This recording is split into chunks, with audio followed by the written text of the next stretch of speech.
When Lily's husband started acting weird about their garage, telling her to stay out and making up excuses, she knew something was off. But what she found inside was way more than she bargained for. You know how some things just don't sit right with you, even if you can't quite put your finger on why. That's how it all started with Mike in our garage. It seemed so innocent at first, me just trying to do something as mundane as getting rid of our old mattress. Then he yelled, "Don't go in there, I'll take care of IT," and everything changed. It was weird, right? I mean, who freaks out over a mattress going into the garage? But I brushed it off. Maybe he had a project going on. He's always been the type to tinker with things, fixing stuff up, or trying out a new hobby. Yeah, but then he started acting sketchy. I'd casually mention needing something from the garage, and he'd be all over it. "I'll get it for you," he'd say, not even letting me take a step in that direction. When I pressed him, he'd come up with the lamest excuses, like there are chemicals everywhere, or I just painted in there and the fumes are too strong. Chemicals? Really? It was a garage, not a lab. And painting? The man hadn't touched a brush since we moved in. So, naturally, my curiosity kicked into overdrive. What on earth was so important in that garage that he had to keep me away from it? I tried playing it cool, asking him about it casually, but he got all defensive, which only made me more suspicious. Finally, one evening after dinner, I just couldn't take it anymore. "Mike," I said, folding my arms and leaning against the kitchen counter, "what's going on with the garage? You've been acting strange about it for weeks." He didn't meet my eyes, just kept washing the dishes, scrubbing at an already clean plate. "But it's nothing, Lily. I told you it's just a project. You'll see it soon enough." "Soon enough?" I raised an eyebrow. "How soon?"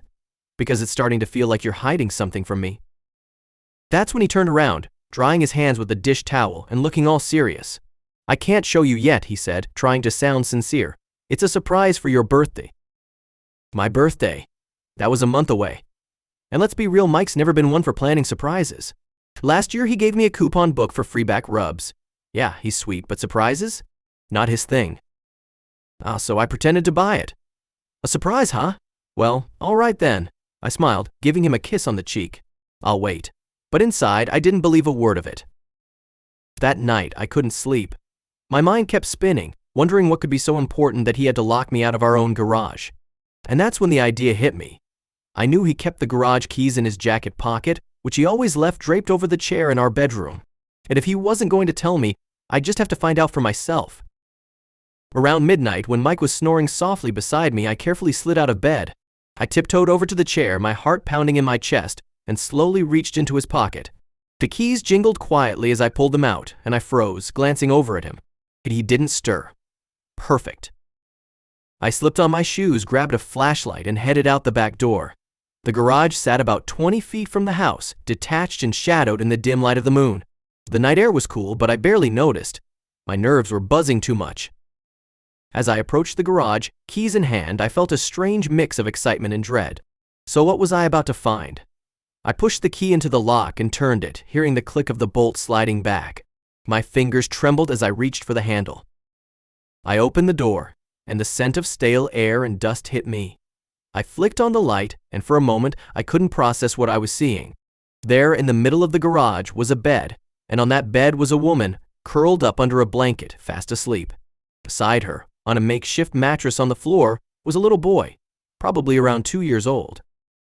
My breath caught in my throat. Who were they? Why were they here? And why hadn't Mike told me? The woman stirred, blinking awake, her eyes widening as she saw me standing there. She sat up quickly, pulling the blanket tighter around herself. "Who are you?" I asked, my voice barely more than a whisper. "I'm Sophie," she said, her voice shaky. I'm Mike's cousin." Cousin? I didn't know Mike had a cousin. And why would she be sleeping in our garage with a child? I didn't have time to ask more questions before I heard the back door of the house slam. Mike's footsteps echoed as he ran toward the garage. "Lily," he called, his voice panicked. "Lily, wait."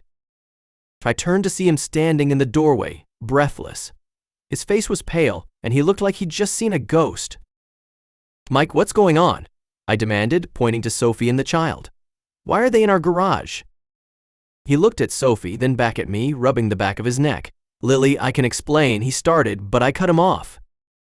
"Then explain," I snapped, "because right now this makes no sense." He sighed, stepping inside and closing the door behind him. "This is Sophie, my cousin.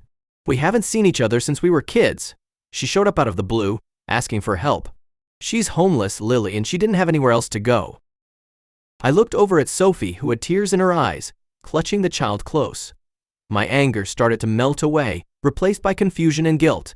I wasn't heartless. I couldn't stand the thought of anyone, especially a child, being out on the streets.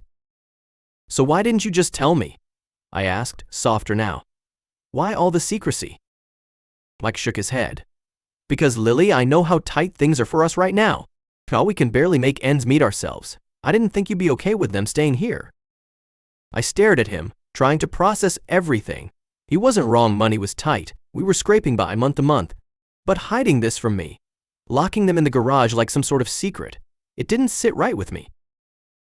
I would have understood, Mike, I said quietly. You didn't need to lie to me. I know, he said, his shoulders slumping. I panicked. I didn't know what else to do. For a long moment, we all just stood there in silence. Finally, I sighed and looked at Sophie. You're coming inside, I said, my voice firm. No one should have to sleep in the garage. Sophie's eyes filled with gratitude, and she nodded, gathering her things. Mike looked relieved, but I wasn't ready to let this go just yet. But Mike, I added, turning to him, no more lies. If we're going to make this work, we have to be honest with each other. Understood? He nodded quickly. I promise, Lily, no more lies. For the next few days, things seemed to settle down. Sophie and her little boy, Leo, moved into the guest room, and we tried to adjust to the new arrangement.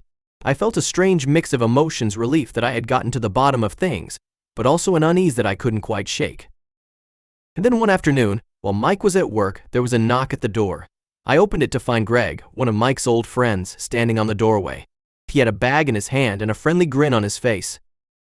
Hey, Lee, he said, holding up the bag. Mike left this in my car last night.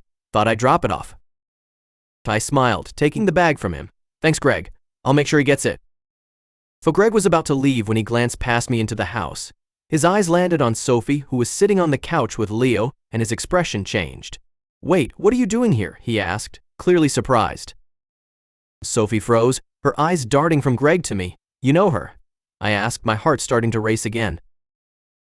Yeah, Greg said slowly, still staring at Sophie. She used to work at that bar Mike and I would go to after work sometimes. She was a waitress there. The pit in my stomach that I thought had finally settled began to churn again. I turned to Sophie, my voice steady but cold. Is that true? Sophie looked down at her hands, avoiding my gaze. Yes, she whispered. I worked there for a while. I didn't need to hear more. The unease I had been feeling was back in full force, and now it was starting to make sense. I thanked Greg for the bag and quickly ushered him out, my mind spinning. That night, I couldn't sleep again. I kept replaying Greg's words in my head. If Sophie was just Mike's cousin, why hadn't he mentioned knowing her from the bar?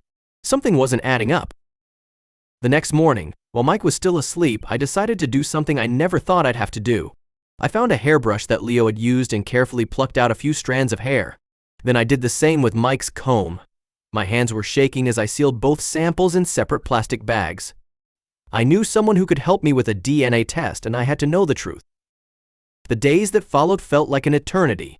I went through the motions: work, home, dinner, with a growing sense of dread. And then, finally, the results came in. When I saw the words, I felt like the ground had been pulled out from under me. Leo wasn't just Mike's cousin's child. He was Mike's son. I confronted Mike that night, holding the results in my trembling hands. He tried to deny it at first, but the evidence was undeniable. The lies, the secrecy, it all made sense now. I'm sorry, Lily, he said, tears in his eyes. I didn't want to hurt you. But it was too late. The damage was done. I packed my bags and left that night, leaving behind the man I thought I knew and the life I had tried so hard to build. In the end, the betrayal was too deep to forgive. Mike had taken away the one thing I valued most: trust. And without that, we had nothing left.